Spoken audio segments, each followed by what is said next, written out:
వృత్తి నైపుణ్య శ్రీవారి సేవకుల కోసం నెల రోజుల్లో ప్రత్యేక అప్లికేషన్ను రూపొందించనున్నట్లు టీటీడీ అదనపు ఈవో సిహెచ్ వెంకయ్య చౌదరి తెలిపారు. తిరుమలలోని అన్నమయ్య భవన్లో వృత్తి నిపుణుల శ్రీవారి సేవపై జేఈఓ వీరబ్రహ్మంతో కలిసి ఆయన సమీక్ష సమావేశం నిర్వహించారు. ఈ సందర్భంగా ఆయన మాట్లాడుతూ సీఎం చంద్రబాబు ఆదేశాల మేరకు ప్రపంచవ్యాప్తంగా ఉన్న వృత్తి నిపుణులను శ్రీవారి సేవ ద్వారా టీటీడీలో ముఖ్యమైన 10 విభాగాల్లో వారి సేవలను ఉపయోగించుకునేందుకు కార్యాచరణ రూపొందించాలని ఆదేశించారు.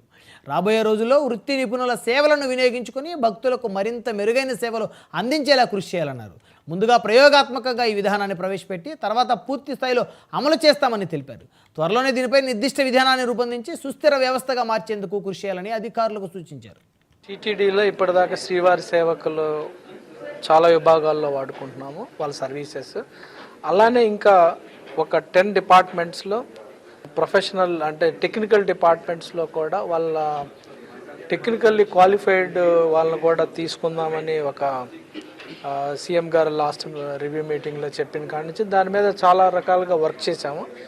ఇప్పుడు దాదాపు ఒక 9 డిపార్ట్మెంట్లో చాలా వరకు డిస్కషన్ చేసి ఒక కంక్లూజన్కి వచ్చాము. ఒక ఐటీ అప్లికేషన్ డెవలప్ చేసి దాంట్లో క్వాలిఫికేషన్ని ఫిక్స్ చేసి నీడ్ అసెస్మెంట్లో ఈచ్ డిపార్ట్మెంట్లో ఎంతమంది కావాలి, ఏ విభాగాల్లో కావాలి, ఫస్ట్ ఫేజ్లో ఎలా చేద్దాం, తర్వాత సక్సెస్ అయితే సెకండ్ ఫేజ్లో అలా ఎంతమందిని తీసుకోవాలనే దాని మీద పూర్తి స్థాయిలో డిస్కస్ చేయడం. చాలా అందరూ కూడా చాలా యాక్టివ్గా చాలా వాళ్ళ డిపార్ట్మెంట్కి సంబంధించి ఏమేమి కావాలో కూడా చెప్పడం జరిగింది.